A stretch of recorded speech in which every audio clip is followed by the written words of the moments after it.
Get ready to hear the truth about America on a show that's not immune to the facts with your host, Dan Bongino. You know, so I was asked this weekend on Jesse Waters' show on Fox, a great question. So what should President Trump do about these rioters, these aggressive rioters, these chaos merchants in the street, beating the snot out of people, pulling down public property, statues, walking onto people's property? I got a video about that today. And the answer is lock them up. Let everybody see you lock them up.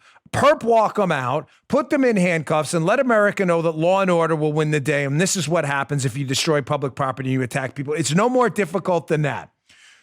Today's show brought to you by ExpressVPN. Surf the web with peace of mind. Get a VPN today. Don't wait. Go to expressvpn.com/Bongino. Welcome to the Dan Bongino Show. Producer Joe, how are you today? Well, Daddy-O, I guess I could be a little happier, you know? Yeah, I know. Me too. I know. It's rough times. Yeah, but looking at the news, it kind of sucks. Yeah. Yeah, I know. We just got some interesting news in my household. So a lot going on here, folks, to say the least. But I found another call this weekend, too. I'll get to in a second with a friend of mine in the conservative movement. And I was asked about where we are right now. And ladies and gentlemen, we're in a place because a lot of people still have a lot of things to lose. You don't want to get past that point. Don't miss the show today. Today's show brought to you by our friends at Cuts. Like my new shirt here? T-shirts a menswear staple, isn't it? But it's long been plagued by horrible conditions. Shrinkage, bacon neck, color fade, parachute fit, wrinkles, stretching, to name a few. No matter how long you've settled for basic tees, it's long enough. Every classic deserves a modern take. Cuts Clothing has completely changed the game. Their T-shirt has enough quality and style to wear in the office, on a date, anywhere in between. So now you don't have to choose between a classic look and a modern feel. In 2016, Steve Borelli was struggling to find the perfect T-shirt. He wanted something that had enough quality to be worn professionally at work and for a night out, too. No matter where he looked, nothing fit the bill, so he took matters in his own hands. The result's a product you could be proud to wear anytime, anywhere, without sacrificing comfort. I'm wearing mine today. I like them a little smaller. It's kind of a New York thing. Some of you get the joke.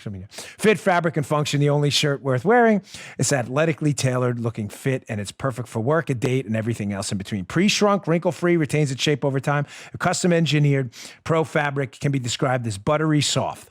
That's why Cuts is the only shirt worth wearing, loved by your favorite athletes, entrepreneurs, and even podcast hosts. It seems like everyone's wearing Cuts these days. Get 15% off your first order by going to cutsclothing.com/Bongino. That's Cuts, CUTS clothing.com/Bongino for 15% off. The only shirt worth wearing. Check them out. They're really comfortable. All right, Joe, let's go. All right, so I had a call this weekend with a friend of mine, and we were talking about some things. And there's a real danger out there, ladies and gentlemen. There's a kind of a misperception about what's going on, where we are, and it's dangerous. Here's what I mean by this. Many of you, the patriots out there living in this country who want to see the constitutional republic preserved, the Constitution, our prosperity, our liberties, our big, our God-given rights, understandably don't want that to go anywhere. You want to hand it off to your children and to them, to their grandchildren. Not a hard concept to understand. We're a country with troubles, but we're still the greatest country on earth and in the history of mankind. It's not hyperbole. That's just a fact. Many of you don't want to see that go away. So there are people stepping up and saying, what can I do? I'd like to do this, and I'd like to do some other things as well. And I was talking to my friend, and I said, here's the problem, ladies and gentlemen. We're still in a PR war, and people don't get it. That's not a problem. It's actually a feature, not a bug. What do I mean by we're still in a PR war? Joe, I may need you a minute as audience referee. There are people who say things like, hey, maybe we should go out and we should do this and we should stand there in the streets and defend these things. And I say, okay, what are the rules of engagement for you? What do you mean? Well, I should be able to stand in the street and defend this. And I say, well, the rules of engagement are this. You're going to stand in the street. The rules of engagement apply to you. You can't attack anyone. You can't, assault anyone. Matter of fact, even if you're defending yourself, you'll probably be accused of assault. While the other side, you understand, has no rules. And why is that? The other side, Antifa and the Black Lives Matter, what do we want dead cops, when do we want them now crowd, they don't care about the rules. The rules are meaningless to them, which means there are no rules at all. So when the media is there, if you have something to lose, a middle-class shop owner or a middle-class American patriot just looking to defend public property and say, I'm not going to let anybody get by me and attack this statue, they're going to punch you in the face. And the minute you defend yourself, you're going to go to jail because we're still in a PR war. You're not in a hot war yet. Thankfully, believe me, that's a feature, not a bug. My fear here is the left is pushing people so far that once the PR war goes out the window and it turns hot, no one's going to like where this is going. Ladies and gentlemen, I can't caution you in strong enough terms how we don't want to go there. This isn't one of those shows where I play fake tough guy on the air and I'm like, yeah, let's get it. Let's make it a Royal Rumble. No, let's not. The problem is the left has no such compunction. They have no obstacles towards going there because they don't have any rules. And why don't they have any rules? Antifa and a lot of these BLM, pigs in a blanket fry them like bacon crowd don't have any rules because they have nothing to lose. Many of these Antifa animals ripping down public statues, they don't own anything. They don't care. They live in mommy's basement. Have you seen some of them getting perp walked and walking into precincts after they're arrested? They don't have it. They walk in sliders because they don't even have shoes. They're loose. It's not that they're poor. They just don't care. They don't have anything. They're morons. Their only cause is this. You do have something to lose. That's why our side, patriots, liberty-loving, freedom-loving Americans who abide by the rules, go to work and do their jobs. That's why you haven't seen them walking into houses that Antifa members own and tearing their houses down, because we actually believe in God-given rights and the rule of law. The left doesn't care. Does that make sense, Joe? Oh, yeah. Right along with you, bro. You get me? This is still a PR war. PR, public relations. Yeah. Mm-hmm. It is. It is still the media trying to determine by gaslighting that the left has the higher moral high ground than us, and us responding back going, no, we have the higher moral high ground. That ends, and I can't use this line enough, from Black Hawk Down, that movie, where the Josh Hartnett character is talking to the Delta Force guy right as they're about to go into downtown Mogadishu for that Black Hawk Down incident. It's a movie, but the line's great because it speaks so much to what I'm talking about. The distinction between where we are now and where this is going to go into a hot war if the left doesn't stop what they're doing and stop pushing people. People still have something to lose. When you push them far enough and they feel like they have nothing left to lose, we're going to play some video and audio in a second. You ain't going to like where this goes. And that line in the movie is telling. They're talking about the politics of being in Somalia or not. And the Josh Hartnett character says to the Delta guy with that, 1,000-yard stare, he says, hey, what do you think about us being here, And he says, you know what I think? He says, I think nobody cares what I think. Because when the bullets start flying, all that politics and S-word goes right out the window. Ladies and gentlemen, you don't want to get to that point. Why do I bring that up today? Because hat tip producer Joe and others, I have two clips to play for you. The first one's video, so I'll talk you through it, but there's sound in the background. This is what it looks like when you start to push people from a situation where they feel they have something to lose, so they'll restrain themselves. So Antifa attacks them and they're still holding back into, a situation here where they feel like they have nothing to lose and their safety and their property is really legitimately at risk. This is a video of some protesters. They barged through a private gate. Keep in mind, what you're looking at and you're going to see in this video is private property. It's not a public sidewalk. In the interest of time, I had to cut some of it out. This is them here. It's Cassandra Fairbanks' Twitter. I saw this. They are on this man. He's got a nice house, by the way. Private property. They barged through his gate. He's outnumbered. Him and his wife come out. Looks like he has an AR. The wife has a handgun. You'll see them that the wife isn't in the screen yet, but you can see them on the property here. Listen a little bit. You hear him? It's low. Get out. This is private property. Get out. This is private property. They won't leave. They're still screaming. You hear them in the background? Ladies and gentlemen, this is what happens as you start to cross this line. You have these, in this case, appears to be a very wealthy gentleman. I don't know who he is, but it's a big house. This is when you see middle class, upper middle class, wealthy folks with a whole lot to lose. They don't want to be sued and they don't want to go to jail.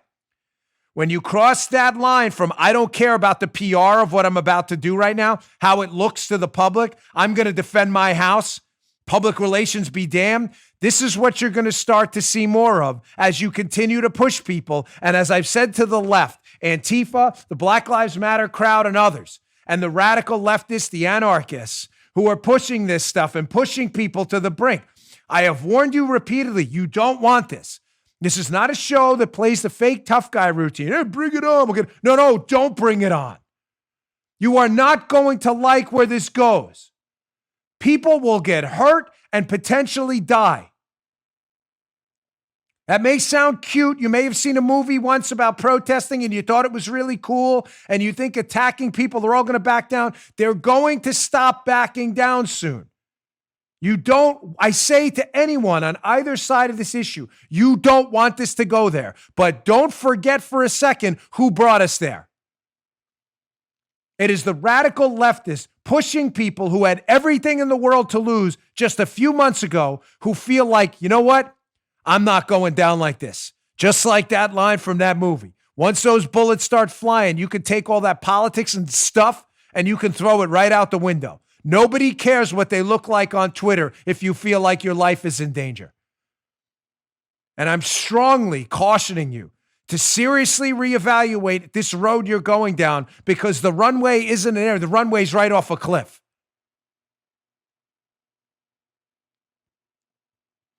You think I'm messing with you? Joe sent this over this morning. This is a 911 call from Fredericksburg, Virginia.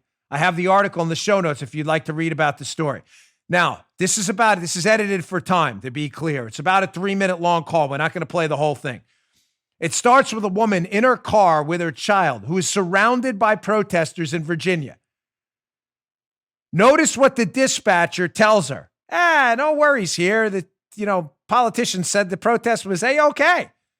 The kind of the gist of where she's going with this. And then listen to the fear in this woman's voice with her kid in the car.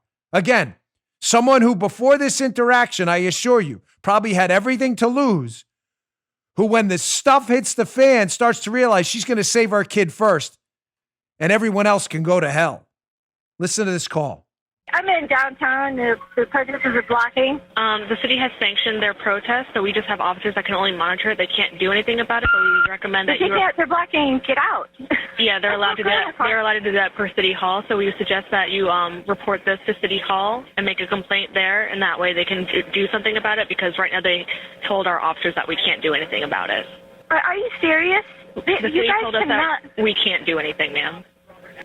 Get out of my car. This is going to get dangerous. I got a kid here. Yes, ma'am. We would suggest that you call up City Hall to let them know about your frustrations because we're all very frustrated. Get out of the way. This is getting scary. I cannot. They're or if you get into a side road or something. But, yeah, there's nothing officers can do to get them out. Get out of here, okay? This is insane. Oh, they're on my car. They're on my car. Ma'am, are they actually sitting on or standing on your car right now? They're on my car. Did you hear it? Did you hear her voice? Men and women both will protect their children. You think you're in a PR war still. I get it. You're Antifa, you're BLM. You know you have the media on your side. You're like, let's surround their car and get them to hit one of us. And Joe, you tracking? If we get them to hit one of us, we'll we'll martyr ourselves. We'll look like, even though we were going to attack this lady, and the media, which will never tell you the truth, the media will be like, look at this violent woman in Fredericksburg. You understand, the woman doesn't care. And millions of women across the United States defending their children won't care either very soon if you continue this violent aggression, these attacks on innocent people.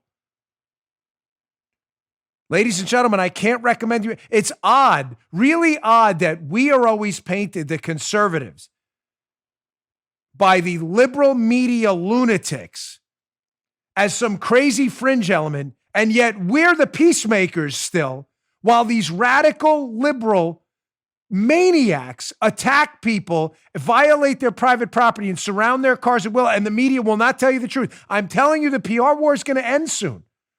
Please. Don't let the country get to that point. How do we stop it? I did an appearance on Jesse Waters this week and got a lot of feedback. I meant every word of it. Ladies and gentlemen, we lock up every single one of these people that harasses someone in public, surrounds someone's vehicle, tries to intimidate them, damages their property, attacks them, God forbid, kills them, or attacks public property. We do it, we lock them up, and we let the whole country see us do it. You want to see the difference in responses? Look at this article in the Daily Wire. Be up at the show notes too. Oklahoma. Ladies and gentlemen, Oklahoma, it ain't Seattle, and ain't's a word in this case. Daily Wire, Ryan Savidro. Oklahoma authorities charge alleged rioters with terrorism. Quote, they said, this is not Seattle. Good for you. Folks, it's not one country anymore. I'm really sorry to break the bad news to you. That story, by the way, will be in the show notes today. I encourage you to read it. It's not. I'm very sorry. I can't say this enough. I wrote an article years ago for IJ Review, and I wrote that, we need to stand back and fight in blue states. Ladies and gentlemen, we have to be tactical now. The blue states don't care anymore. Not that there aren't good people there that do, but the majority of people that vote in these radical leftists that are destroying your state are creating a very dangerous situation for you. It's not about politics anymore. I'm sorry. It's not about tax rates anymore. It's not about blue state healthcare systems. It's not about Medicaid or Medicare. Those are big issues. Those issues are not your priority right now. Your priority is to save yourself and your family. And these blue states, as I'm going to get to a story in a minute by the New York Post, these blue states and their governors, their mayors, and their localities are literally putting your life at risk, not figuratively. Get out when you can. I am not kidding. Get away from these people. They are not there for you. They are instilling a radical ideology. They will bankrupt you and they will put you in danger. If you can escape, get out when you can. You are making a big mistake.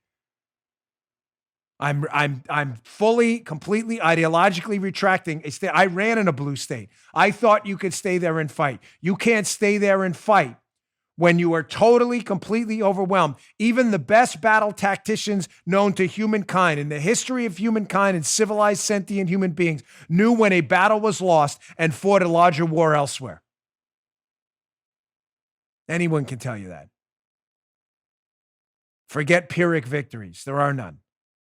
Pyrrhic victories are losses. Get out and go to a state where you can fight back and you actually have rights. Because in those liberal states, you are still in a PR war. You have media people and politicians who will go after you and do anything to lock you up if you, God forbid, defend yourselves against these people barging onto your property in a mob. Probably be the end of the day before that guy's in jail or something like that. Poor guy. I don't know. Never met the guy. All I'm saying is you barge onto my property like that, we're going to have a serious problem. And like that guy says, it's not a PR war when your family's at risk. It's a personal one. All right, let me get this New York Post story in a second. Let me get to my second sponsor today, security-wise, Simply Safe. It's what we use for our house. We keep our home safe with Simply Safe. It's super easy to install. It's SIMPLI Safe. Simply Safe. Simply Safe. Go there today. What's the number one side of a bad home security system? It's one that's so complicated you don't use it. It's not security if you don't use it or turn it on. It's exactly the type of security system Simply Safe has spent a decade fighting against. They believe that simple is safer. Paula put this up in about an hour and a half. We've just added to it recently. It's exactly why Simply Safe is the home security system for right now. It'll make you feel safe at home, and that's never, ever been more important. Simply Safe was designed to be super easy to use, protects your whole home 24/7. The app is easy. Folks, I have it on my phone. This is a really simple system to install. There's really no maintenance to it at all. You put it together, and there's no monthly contracts. Order online with the click of a button. Open the box, place the sensors, plug it in. Your home is protected around the clock. No technician or salesperson has to come and even disrupt your house. You don't need to pay any outrageous monthly fees, or you don't have to sign any 2-year contracts. They're that comfortable with the product and how good the product is that they understand you're going to be there and you're going to stay there because you're going to love it. We love it. Simply Safe was named the best overall home security of 2020 by U.S. News and World Report. And their 24/7 professional monitoring and emergency dispatch starts at just 50 cents a day. Head to simplysafe.com/Dan Bongino. That's important. Get free shipping and a 60-day money-back guarantee. That's Simply Safe, SIMPLI. safe.com/Dan Bongino. Make sure that they know our show sent you. Simplysafe.com/Dan Bongino. Go today. Secure your home. More important now than ever. Okay. As I was telling you, folks, these are important stories. I once believed you could fight in these places. Some of these places have long since abandoned you and the Constitution, and it is getting downright dangerous to be there right now. You don't believe me? Look at this story by the New York Post. Mass retirements in the police department in New York, folks. Retirements year over year are up 49%. Not 4.9, not 0.49%, 49%. That's 49 decimal point. Yeah, Joe. Not decimal point 49, 49 decimal point. 272 uniformed NYPD cops filed for retirement after George Floyd's death. Dean Balsami, New York Post, be in the show notes today. Bongino.com/newsletter to get these show notes and stories. Ladies and gentlemen, 272 police officers retired. Do you understand my entire town? I don't even think the county, the city, and the town have 272 police officers, all gone. Maximum experienced police officers, 20 to 25-year police officers, 20 to 25 years. It depends what system. I say 20 to 25 because when I was hired, it was 20-year retirement in the NYPD. I believe now it's 25. Maximum experience. Know the streets, know the people, handling crime, identifying criminality, stopping crime on the streets, knowing where the drug hotspots are. All gone. All gone. 272 of New York's finest who probably could have stayed another 1 or 2 years. The best of the best. They've been around a while. They know their stuff. Gone. All gone. Now, you may say, well, we can bring in fresh, young recruits. That's great. Really? Good luck with that. You can't have it both ways, ladies and gentlemen, when you're burning the candle at both ends. At one end, you're burning the candle of retirements. Experienced officers are done dealing with these politicians in New York who don't respect the police officers or law and order. And then on the other end, you're telling the public, if you're Bill de Blasio, you're entertaining ideas like defunding the police, crapping on the cops at every single opportunity. You think that's a job pitch? How should you put that on a recruiting person? How does that sound, Joe? Come on to NYPD. We'll pay you $35,000 a year. We'll crap on you all day in public, put you in danger, and never back you up if you're in a use of force incident. Thumbs up. Join today. Good luck with that Not one. good. No, not very good. Not very good for recruiting. Not very bad. Thumbs down on that one. Now, So retirements are up 49%. Probably having a tough time getting quality recruits. Here's a tweet from the PBA, the Patrolmen's Benevolent Association, which represents upwards of probably 15, 20,000 New York City police officers.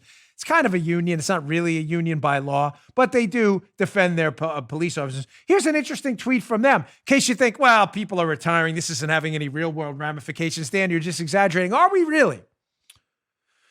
PBA tweet, we had another 24 shooting victims yesterday in the last 24 hours.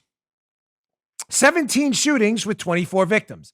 That makes 59 shootings with 89 victims for the week as of this morning. Well, let's put those numbers in context. That sounds like a lot of shootings and a lot of victims. That's because it is. Shootings are up 42% year over year.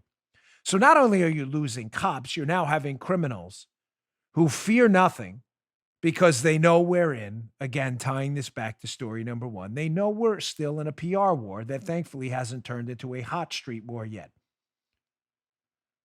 But as that criminality starts to come to the front doors of more and more people who are going to defend their families and your homes, ladies and gentlemen, you do not want to be in a Charlie Bronson death wish scenario here.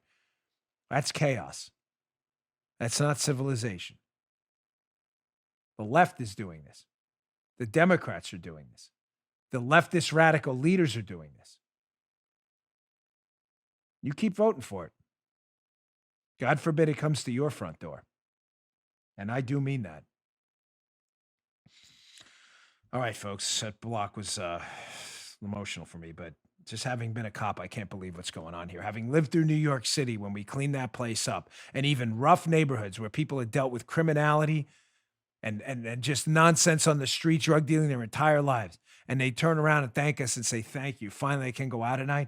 It's all going away, man. All of it. All going back. We're reverting back to the David Dinkins, Ed Koch era in New York City. Graffiti on the trains. Remember those days, Paula? You went on the train, right? She said, you just expected to be mugged on the train. It wasn't even unusual. What's that? She's like, I got mugged. She did. Yeah, how many nasty, disgusting filth bags like exposed themselves to you on the train? It was gross. You either got flashed, you got mugged, or you got attacked. That was the subway in New York. I'm not kidding. You just expected it. There were people, friends of mine, who got mugged on the trains and the bus, who didn't even call the cops. No way, Dan. No, yes way. It was so normal. You just got used to it. What are you laughing at over there? She knows I'm not kidding. She's like, I didn't call the cops either. Nobody did. Folks, listen to me. Horse blinders for a minute. Stare right at me in the camera. I am not making this up. New York City was the Wild West. You didn't call the cops about anything unless you really were hurt and needed like an ambulance because it was a waste of time. Frustrating. Totally frustrating. All right, moving on. So, as many of you know, I have to, in the interest of disclosure and being fair to my audience, we have new listeners, so forgive me for repeating it, but we get new people every day given the growth of the show. You know, I am one of the owners of Parler, the social media alternative to Twitter. You know, why are we doing this, ladies and gentlemen? Why are we doing Parler, the alternative to Twitter and Facebook, by the way? We have some great features over there. By the way, thank you for your, we had so many new users. There's always going to be little glitchy things. I promise you, we're working them all out. We are working 24/7, but the site has exploded. We have now surpassed Twitter in the App Store for downloads, Parler, Parler. So we appreciate it. But here's why we're doing it again. I can't highlight these tech tyranny stories enough, showing you the lawlessness, not just in liberal cities, but amongst liberal so-called capitalists too. Here's a legal insurrection piece. Now that Parler's taken off and blown up and is now dethroned Twitter in the App Store as people's home for social media, the liberal media is sure obsessed with vilifying Parler as an alternative to Twitter by our good friend Fuzzy Slippers at Legal Insurrection. Pretty much every article you see right now by the mainstream media, who are terrified that, God forbid, a free market alternative to Twitter and the tech tyrants would emerge, where you can speak freely. God forbid that happens. They're trying to tar and feather us. They're at it all the time. You don't believe me that Twitter, by the way, is not dead serious about suppressing conservative thought? Look at what happened this morning right before we came off the air. Remember our good friend Sidney Powell? Here's a screenshot. You know, General Flynn's lawyer, the terrific Sidney Powell. Here's Sidney Powell's Twitter feed this morning. Not a joke. Caution, this account is temporarily restricted. They suspended Sidney Powell, Mike Flynn's lawyer. I gave you the alternative. It's up to you to take it and run with it. Parler. Parler. I'm a doer. I'm in. Not a talker. What's your Parler handle? Joe. At Joe Haas1. Yep. Same one? JOEHOZ1. Go J-O-E-H-O-Z. follow our good friend Joe. Got it. Yeah. I have to get you verified today so we don't have any Joe Haas impersonators out there. All right, dude. Moving on. I don't want to spend a ton of time on that. But it's not just liberal states. We have to learn to move on. And a lot of people have said to me, well, why are you staying at Twitter? Fair question. I am. I'm not deleting my Twitter or Facebook. Fair enough. People like the fight is over there. No, the fight is only over there as long as you're there. Right. It's like saying, I'm going to go tell this bar owner I don't agree with his politics. They don't let you in the bar. Ladies and gentlemen, you need an alternative. Make Parler your home and make Twitter and Facebook your backup. You want to fight over there? Go right ahead. I'm not asking anybody to delete their account. Nobody said that. But it's a fair question. Somebody asked me this weekend. All right, moving on. Big, huge fake news weekend. And don't worry, the Dan Bongino Show is here on Monday to clear away the fog and give you clear sight to what actually happened. So this story, probably in a New York Times this weekend. Washington Examiner covered. I'm not linking to the New York Times story because it's fake news. Washington Examiner. Trump intel did not find Russia Taliban bounty plot report credible. What happened? Let me give you a little bit of backstory. I'll show you a screenshot from the piece in a minute. New York Times. Bombshell for all the wrong reasons. They said the Russian GRU, their intel folks, were paying the Taliban in Afghanistan bounties to kill American soldiers. Serious story. There may be some air of credibility to it. But that's not the angle of the New York Times story, because remember the golden rule of the left-wing media, which is what, Joe? The left-wing media is not there to tell you the story. They're there to tell you a story. A story. Every single time. The story they were telling you in their version of events was, and Trump was briefed on this, that the Taliban was taking bounties from the Russians to kill U.S. soldiers, and he didn't do anything. What really happened here? If you would have waited 24 to 72 hours to report on this absurdity from the New York Times, you notice I didn't parlay about it or tweet about it this weekend at all, because I knew there was a 99% chance that the story was in fact fake. Here's the Washington Examiner. Remember the gist of the story. President Trump was briefed about this threat and did nothing because he loves the Russians, Joe. He loves them. So, from the Washington Examiner, prior to Trump's tweet, a senior Trump administration official had told the Examiner on Sunday evening that Trump had not been briefed on the issue because there was a lack of consensus within the intel community about the accuracy of the intelligence. National Security Council spokesman John Uliott told the Washington Examiner on Sunday night that the veracity of the underlying allegations continues to be evaluated. Oh, my gosh. Here we go again. Here we go again.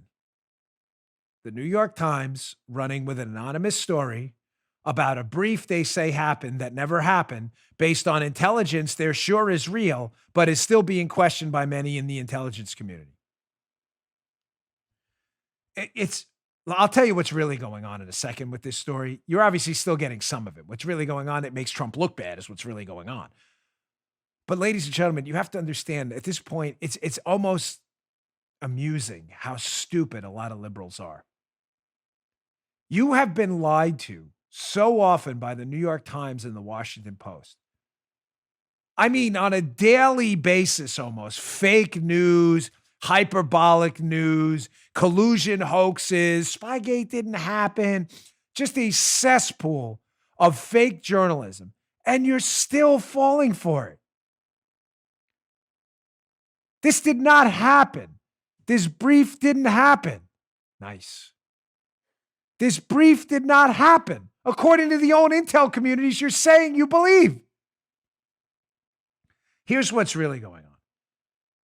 The media, Joe, has magically transformed itself overnight from, in the Obama administration, Obama and Hillary Clinton administration, where Hillary Clinton was the Secretary of State. Remember how dovish they were?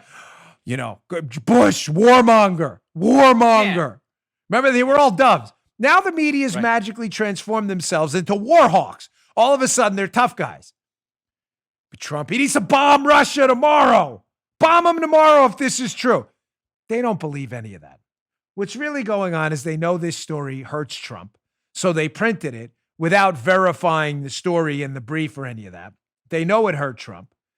And they know it hurt Trump because it brings up long debunked Russia allegations as well. Ladies and gentlemen, it's no more complicated than that, but there's something else going on.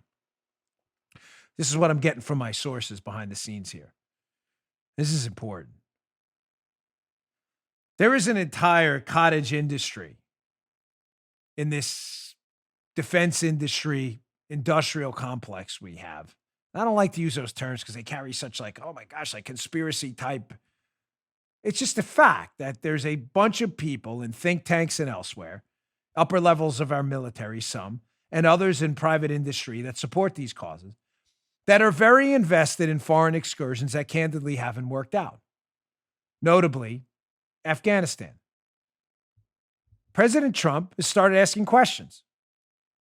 Like, hey, why are we here again? Why are we still in Afghanistan? I'm missing it. Please, someone explain to me. They don't like that. That entire complex of people who have invested their white papers, their careers, their money, and their companies in this operation are really bothered by the fact that President Trump is seriously considering pulling down this footprint overseas. That story's kind of convenient, isn't it? Because they're trying to play him. Some of you are picking it up. Are all of you? The Slimes now is getting anonymous tips from these people The Slimes is just running with it, the New York Slimes, because they know it makes Trump look bad. He didn't do anything. Our troops are being killed. And it's Russia. They're not anymore. The Times isn't any smarter than that. The leakers on the inside are doing it for a different reason. They're trying to play President Trump. They're trying to get him to pull back from this questioning of Afghanistan by doing kind of triple, quadruple reverse psychology. If we leak this fake story that he was briefed about it, that makes him look like a wuss, like he was briefed about these attacks on our soldiers, he did nothing, Joe. They think President Trump will lose control of himself and respond back by saying, we're going to bomb Afghanistan to smithereens. You get it? Yeah. Mm-hmm. Which will reinforce their previously held position that we shouldn't leave there. I hope I didn't confuse you all. I'm desperately trying not to. But there are people invested. You get it? Totally invested in us being in Afghanistan. Yeah. They think if they paint Trump as a wuss in the papers, Trump will respond back and say, I'm not a wuss. We're bombing everyone, which will reinforce their prior position and keep their policy integrity intact. That's what's really going on. One of the advantages of having contacts on the inside who give us all the skinny on these stories before they get out.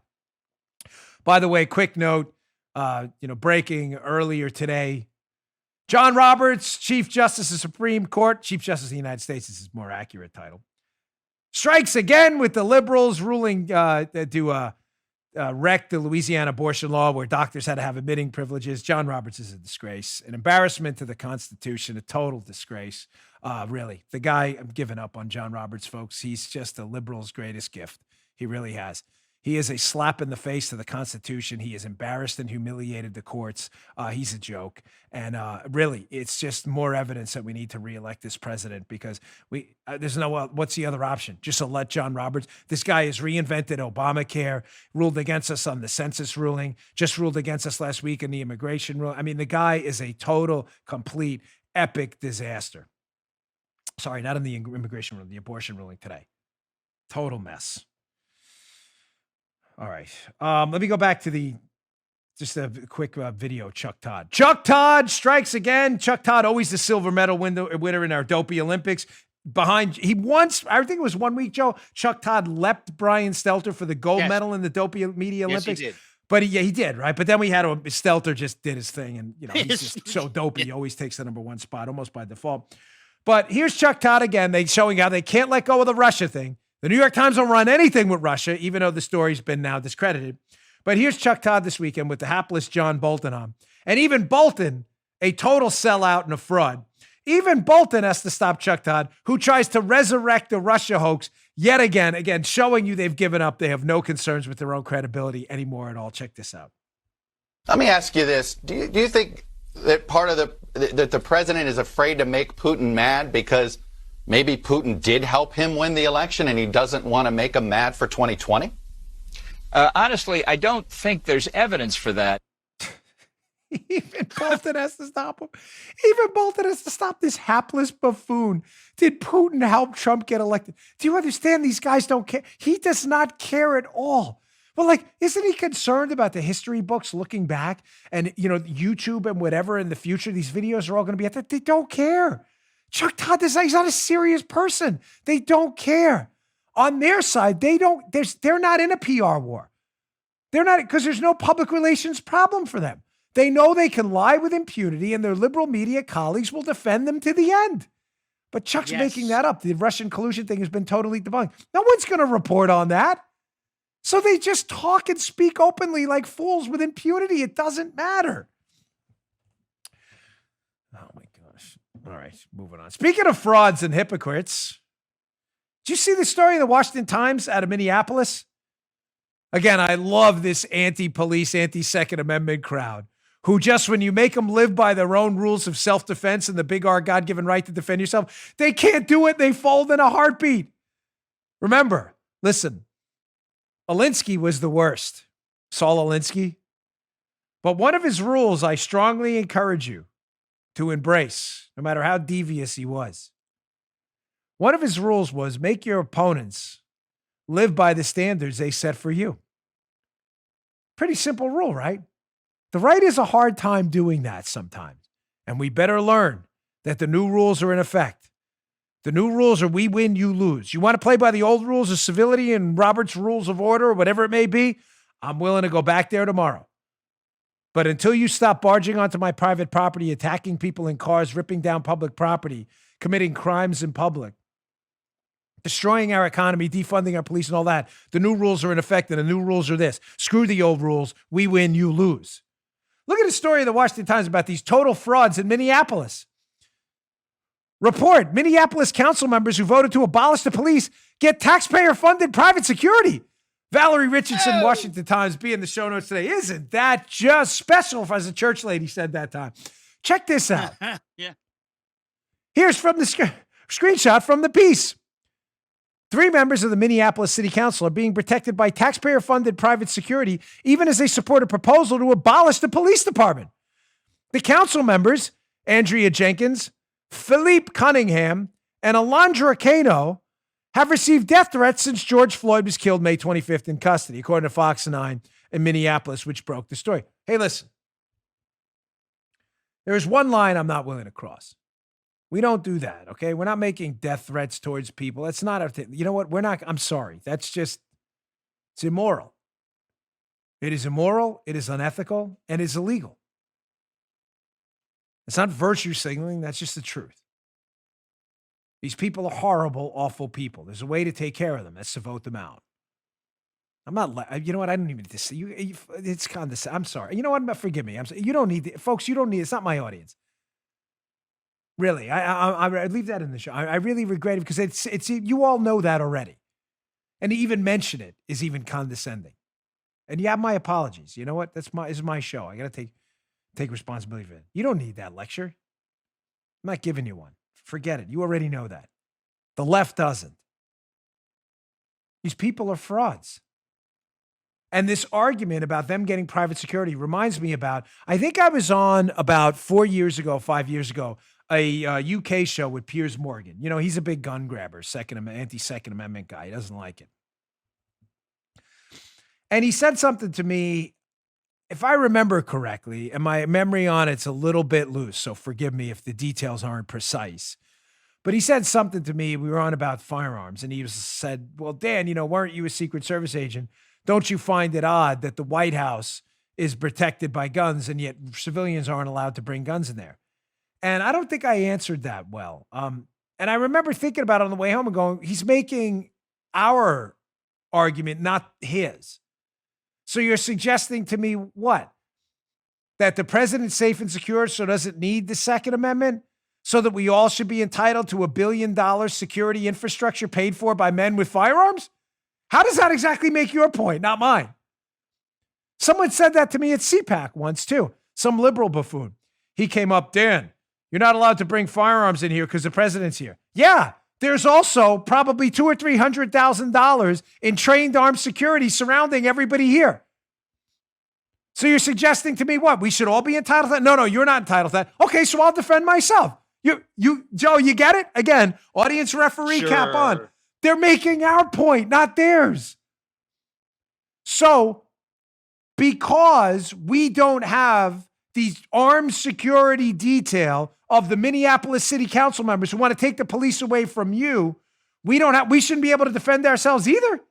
And you think you're making a point? How exactly? So by making the point that, Joe Civilian's not allowed to bring a firearm into the White House, defended by millions, if not hundreds of millions of dollars of security and personnel with firearms, you think that makes the point that everyone should not be allowed to carry a firearm despite not having access to any of that?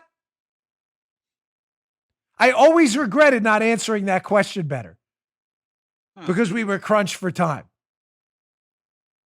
You can't live by your own standards. I'm going to be protected by men with guns, therefore I don't need one. So we're going to be protected by men with guns? No, not you. But I can't have a gun either. No, not you either. Total, complete, epic, tier 1 level phony, fake frauds and complete hypocrites. Don't ever forget Alinsky's rules on that. Make them live by their own standards. You don't want us to have guns? How come you have men with guns? Well, we have security, so I don't need a gun. So you're saying I get security too? No, you don't get security either. Oh, so you get security, I don't get security. You're saying you don't need a gun because you have men with guns, but you're not willing to give us men with guns. Matter of fact, even when it was a police department, you're defunding that too. Let me just get that straight. Is that where we're going with this? As they say on social media, cool. I get it. Armed security for all of us. No police either. Idiots. Bunch of morons. All right. This next story, I'm going to get to it in a second. I'm going to get to my last sponsor, but you want to talk about hilarious journalism, air quotes, dreaded air quotes, folks. Hilarious journalism fails by the Washington Post. This one seriously takes the cake. This may be one of the worst fails I have ever seen by the Washington Post. Before we get to that, today's show finally brought to you by my friends at AMAC. Folks, we're living in trying times. Being conservative, sadly, puts us under fire. But you are not alone. One group stands out. AMAC, the Association of Mature American Citizens. AMAC is a conservative alternative to those other 50-plus groups. You know who they are. They are not on our side. Stand with people who do at AMAC, who will stand with you. Joining AMAC not only gives you access to money-saving benefits like special group rates on car insurance, cell phone plans, financial products, and more, but an AMAC membership gets you a great bi-monthly magazine filled with content and analysis not available anywhere else. AMAC gives you what the mainstream media won't, the truth. If you care about our future as much as me, then join AMAC today. Help them fight for liberty, free speech, freedom of religion, free markets, and a strong nation. All the values we hold dear. Over 2 million people have joined AMAC. I encourage you to stand with them today by joining AMAC at amac.us. That's amac.us. The benefits are great. The cause is even greater. amac.us. AMAC is better for you, better for America. Join today. Don't wait. amac.us. All right. Yeah, as I said, in the realm of hilarious journalism fails, showing you how the garbage of these New York newspapers, they're New York and New York Times and Washington Post newspapers, they're not serious people anymore. It's just junk. I want you to check out this headline from the Washington Post. Read the headline, and I'm going to show you the chart. This is by the absolutely hapless Philip Bump, who in the arena of dopey fake news specialists, this guy's, I don't know if he's top 5, but he's definitely top 10. He's almost like a comedy act. He puts his headline up at the Washington Post, June 25th, 2020.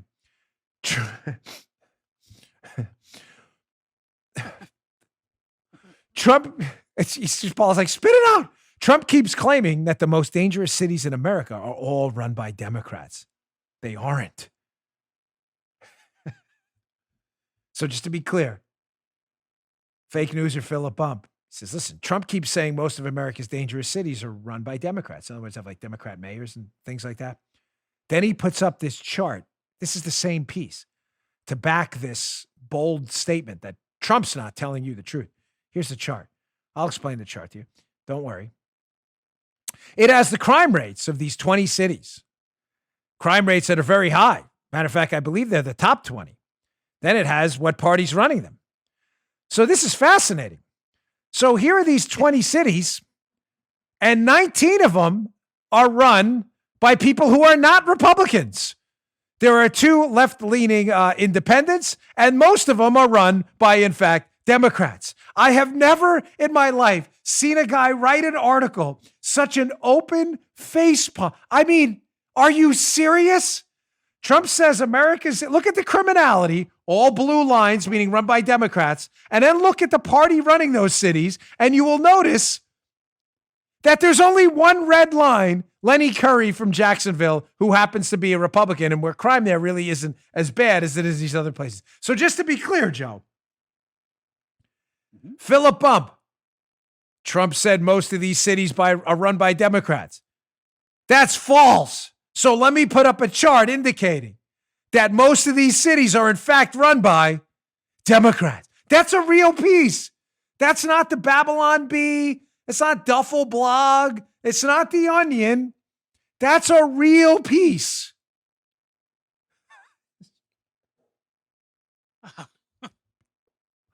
What are we going to do with these people? Can we just get some real news once in a while, please? Did you see the chart? There's one red line in there.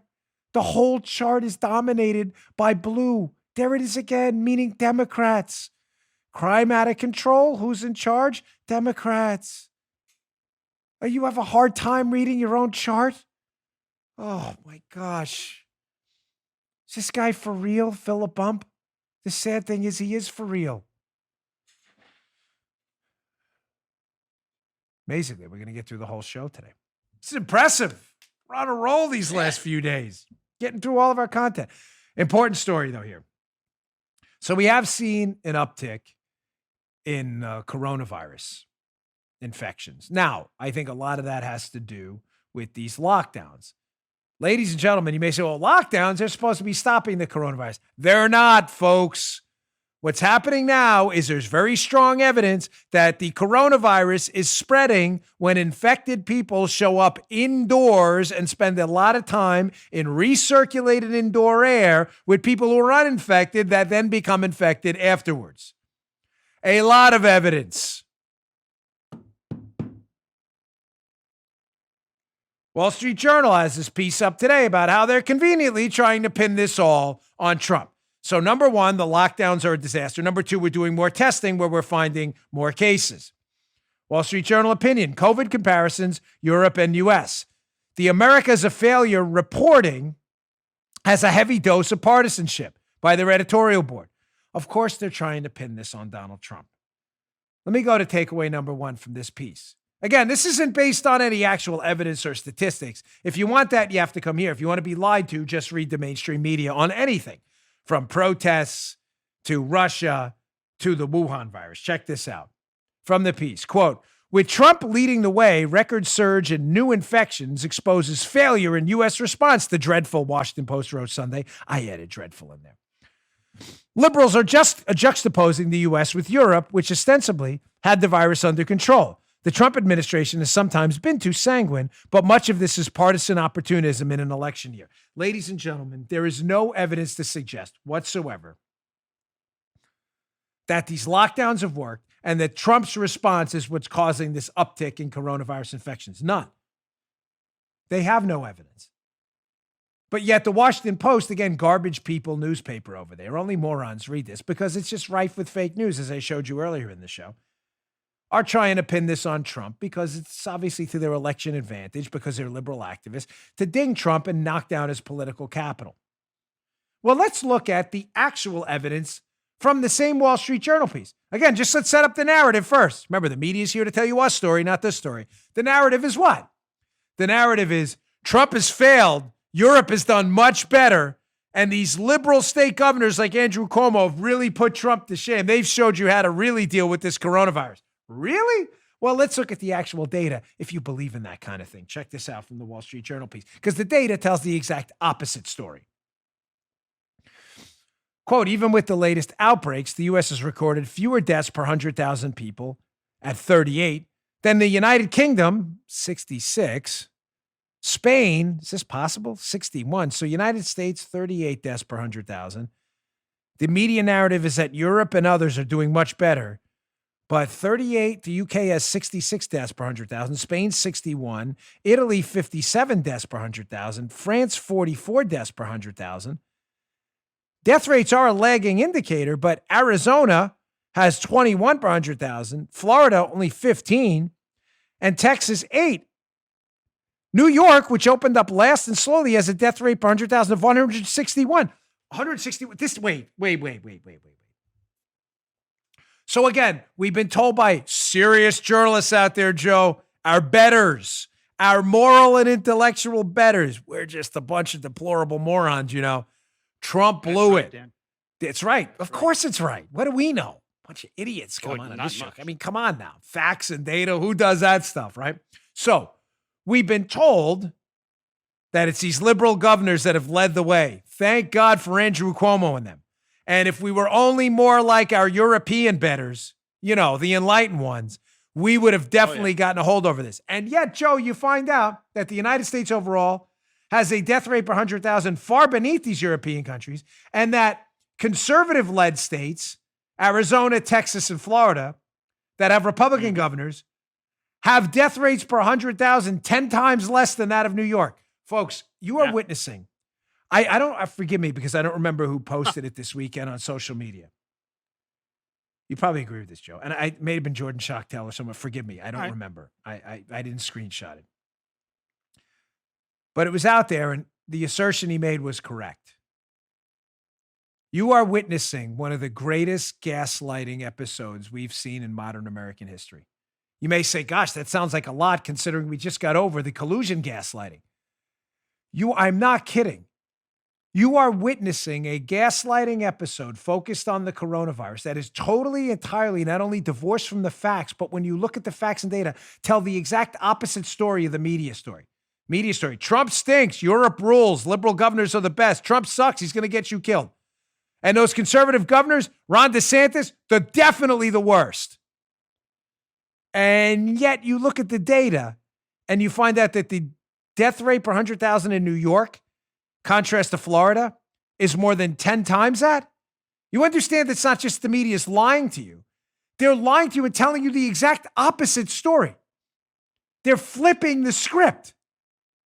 And dopey liberals, just like the Russia story this weekend, fall for it. Or if they don't fall for it, they are active liars and manipulators. Listen, I got to run, but I'm going to leave I'm going to just, again, I can't ask this question enough. To the liberal listeners of the show and the basement dwellers at Media Matters, put down your Hostess cupcakes for a minute. Pay attention. Seriously, how do you look yourselves in the mirror? I'm not kidding. How do you wake up knowing those facts and data I just showed you tell a conclusive story that you failed? You probably got people killed. And yet you look in the mirror and you say, I'm going to go out today and tell the opposite story to lie to people and potentially put them in danger. How do you do it?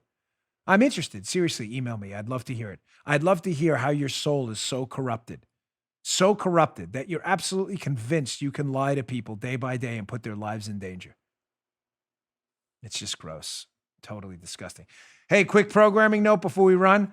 I am guest hosting the 5 today, or co-hosting, whatever. Monday and tomorrow on Tuesday. I'm sure there'll be some spicy back and forths. Please don't miss the show on the Fox News channel, 5 p.m. Eastern time today, Monday. What's today's date? June 29th. Check that out. And I will be there tomorrow as well. I'm looking forward to it. Again, probably be some interesting debates. So check that out. Please subscribe to my YouTube channel as well. We have 7,000 more subscriptions. We'll be at 500,000. YouTube.com/Bongino. All the subscriptions are free. We really appreciate it. Thanks again, folks. See you all tomorrow. You just heard Dan Bongino.